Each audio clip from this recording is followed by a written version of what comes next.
Hi, welcome to Rick's Corner. You know, I'm starting a new thing on this thing with the legends of bodybuilding and bringing back some of the people from the past that a lot of people don't know about. And I think one man for sure needs to be mentioned, and that's Joe Gold. When I go to the gyms today and I look around and I talk to some of the younger generation, I say, you guys know who Joe Gold is? And they haven't got a clue. All they know is Gold's Gym. They don't know who Joe Gold was and what he accomplished in his life.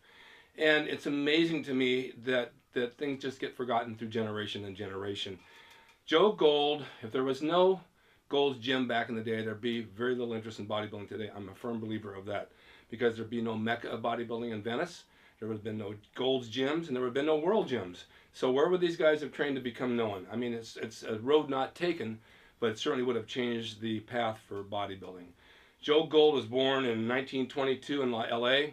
He he was actually a merchant marine for years, and he designed some equipment. His sister apparently wanted to build her arms, so they made a broomstick and they put buckets of cement and they used them to weight lift. Now I remember this years ago, people using buckets and tin cans and putting cement and putting bars. And this is what they worked out with at home because they had no access to weights. So this inspired Joe to start building some equipment, and he did. He bought property around Venice and Los Angeles and the marina when it was like really dirt cheap on the beach for like several thousands of dollars, and he owned all this property. Well, he auditioned for the Mae West show in Vegas because Mae West always had a group of bodybuilders around her on her show as part of her act. And he was one of the guys. And it's funny because years later, myself, Franco, Cal Scalic, and Jim Morris and a bunch of guys did the same thing with Mae West for the movie Sextet. So she used bodybuilders again, but she just updated to some of us current guys that were bodybuilding. Kind of parallels itself a little bit. Joe had a building, 22, or actually it was 1006 Pacific Avenue. It was a cinder block building that he made, which is still there today, and this is where he put all of his weights for Gold's Gym. He had, everything was handmade by him. He made it at his house, he brought it over, he designed it, he had you check it out. If you liked it, he kept it, or he made changes. At that time, the gym membership was only like $40 a year. He basically built the gym for his friend Zabel at Giuliani, some of the guys that were friends of his, Seymour Koenig. I mean, I can go on the list with Frank Zane and Franco and Arnold and Dave Draper, all the guys trained there. It was kind of like a home away from home. When we had nothing to do at home, we'd go there and hang out with the guys. It was just like the door was always open. It was the mecca of bodybuilding, and it was a select group at that time that just hung together and worked out together, and Joe was the father of the place.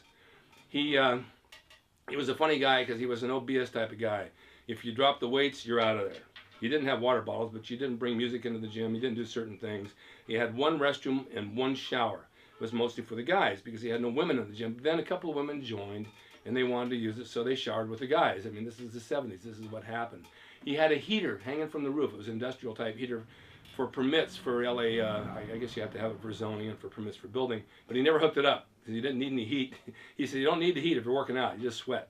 So he was kind of like that way, and he was a wonderful guy. If he liked you, you knew it. If he didn't like you, you knew it as well. He made the gym out of his passion. It wasn't anything to make money. He had money. He didn't care about that. He just wanted a gym that was his own. And then he started building more equipment and building more stuff. And I think with Dan Howard was friends with him, and he helped him with a little workshop in the back, making more equipment. And it was a unique sort of equipment that really, really worked. It's not the plush stuff you see today. The funny thing is that it became a landmark. Joe decided to go back out to sea, and he sold the gym. He sold it to Bud Dennis and Dave Sachs, who came in and kind of redesigned it and put a mural on the wall of some, I think it was a French railroad, and they made it red, white, and blue for the hippie area of that time, and the hippie era. And but it's still the same equipment. They just kind of changed the theme of it a bit. I don't think they had the gym too long, and then they sold it to Ken Sprague, and Ken Sprague added more to it, and then he started running contests, and Gold's Gym was a sponsor, and that's what kind of put Gold's on the map. Arnold came to train. Actually, when Joe was there, Arnold came to train. He had Dave Draper was his #1 guy. Joe Weider would come in, and when they would film in the gym for the magazines, Muscle and Fitness, this is what made Gold's famous. It put it on the map. Everybody says we got to go to Gold's Gym, but still nobody knew who Joe Gold was. He was the owner and just kept a low profile behind the scenes. He was a really good bodybuilder, and like I said, he was with Mae West, and he played paddleball on the beach, and he had a group of guys he hung out with, and they were all bodybuilders of that era, back in the 60s, the 50s, and late 40s even. When he sold the gym, and it changed hands several times, he sold his name too. He couldn't use the name Joe Gold on a gym anywhere within 10 miles.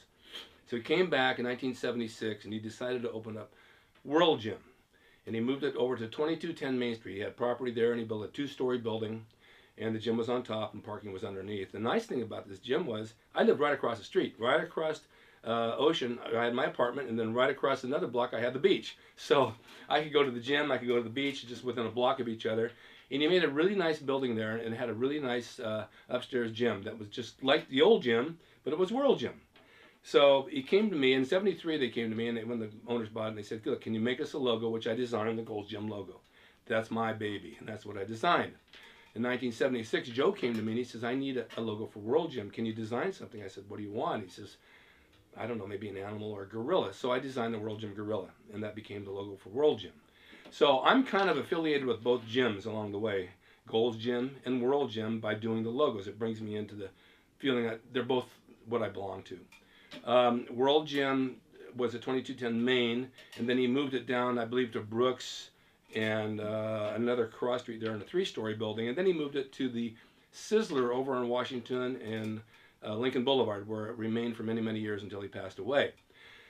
But he franchised it, and he had gyms all over the world. There were World Gyms everywhere. He wanted to go big, and he had Mike Uritz as his lawyer, and they put together a good promotional system and a chain of gyms that were really top-notch. And they are still standing today, owned by the Camarillos. And so, the Camarillos, I'm sorry. And they own the gyms, and they own all the franchises, and they're carrying it to the next level, and they're doing a really good job with the gyms. So Joe, like I said, no one really knew who he was, but this is the man that started bodybuilding and made it a world famous place. I mean, without Gold's Gym and without World Gym, you would have nothing like that today. You'd have 24-hour and LA Fitness, which are more of like a, it's a glorified gym. It's not what we're used to training with. Joe was really a good guy. Like I said, if he liked you, you were in. And he treated guys like a family. And so we'd all go down and hang out and do stuff. He had nicknames for everybody. Everybody had a different name, and it was funny to listen to him talk because he was a real character as well as the characters in the gym. Well, in 2012, I went to the World Gym Convention in Vegas, and I was awarded, first time ever, the Joe Gold Lifetime Achievement Award, which was a real honor for me. I never thought in my lifetime this was ever going to happen. But it did, and then the second year, Lou Ferrigno got it. So I'm honored to be able to have that. I'm honored to be a friend of Joe Gold, who passed away at the age of 82. It's sad because he was a great guy, and I felt really honored that I could be affiliated with both gyms, be in the magazines, be part of this whole thing, and get the award as well. So I want to tell you guys, this is it's a funny story because I grew up in a small town reading the magazines, and never thought in a million years that I would live in Venice, training with the best and being one of the best and being in the magazines too. So it can happen to you as well. You just have to have that desire, and you have to have what it takes to want to be able to move forward. It's not about winning contests. I entered a few contests. It wasn't like a big deal to me. So I was in pro wrestling. That was fine. But there were a lot of wrestlers at the gym. And as a matter of fact, Joe Gold used to wrestle too. And so did Zabo. A lot of people don't know that. When I moved to the Valley in 1979, I'm out in Sherman Oaks now, Joe Gold built another World Gym that no one ever knows about in Panorama City. And so I trained out there, and he's a beach person. He didn't like the Valley. He did not want to come out there. So he sent somebody to take care of the gym. And then he ended up selling it to Steve Davis, who took it and made a nice gym out of it. And then Steve sold it to someone else, and then it finally just got disbanded like a lot of gyms do. And a lot of that good equipment was scattered around LA somewhere. No one even knows where it is, but that's equipment that Joe had made. It's classic, and I wish I could get my hands on it. So this is a tribute to Joe Gold. So if anybody ever asks you, why is there Gold's Gym and who's Joe Gold, you'll know but from this video who he is. He was a legend in bodybuilding. He was a great man. He had innovative ideas. He made this gym into something big, and he made World Gym just as big. And so you've got two gyms to pick from. You've got Gold's Gym and World Gym. They're both good gyms. The World Gym today, like I said, is new owners. They've had it for a few years. They're doing a wonderful job with it. I think they're great guys, and I'm proud to be a part of World Gym as well as the history of Gold's Gym. And I want to say tribute to you, Joe Gold. We love you, and we miss you. And thank you for watching Rick's Corner.